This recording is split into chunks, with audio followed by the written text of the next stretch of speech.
We have water pressure in excess of 90 pounds. Actually, it's close to 100 pounds. It's dropped off a bit because we've got a leak from the anti-siphon device here at the faucet.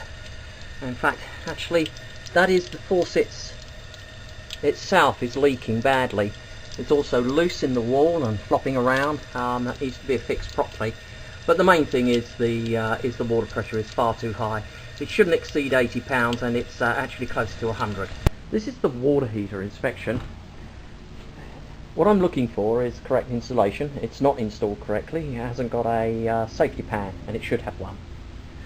Then we're going to look at the flue and make sure this is not loose. No, it's in place. And we're going to look at the pipes going into the actual water heater itself. And you can see here we have rust.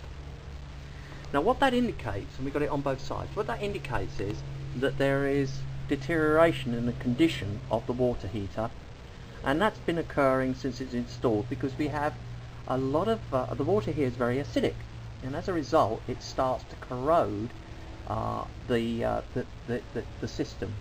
If we come up here to the isolation valve, you can see here we've got corrosion here.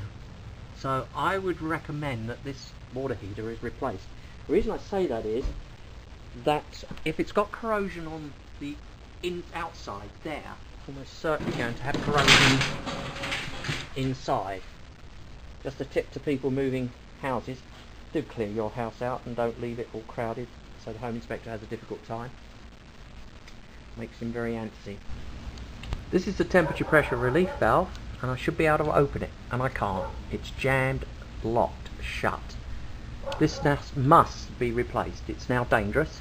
This whole water heater could explode if it overheats or the pressure goes too high, and that's not a nice thing to happen. So the water heater is really in very poor condition. This is the air compressor to the house. It's located at the right hand elevation of the property. There's considerable damage to the fins, which is going to reduce its efficiency all the way around. Rather indicates it hasn't been serviced in a very long time, because service technicians will comb those fins out. However, down here they're beyond redemption in my opinion. There's little or anything you can do to repair them. So the overall fin condition of the unit is poor. It's currently running, we're measuring the temperature drop, but the condensate lines, the cooling lines here, those lines there, they are actually, the insulation is breaking and falling apart. And I would recommend that this is actually serviced before you buy the house. Otherwise you could actually be buying a big problem.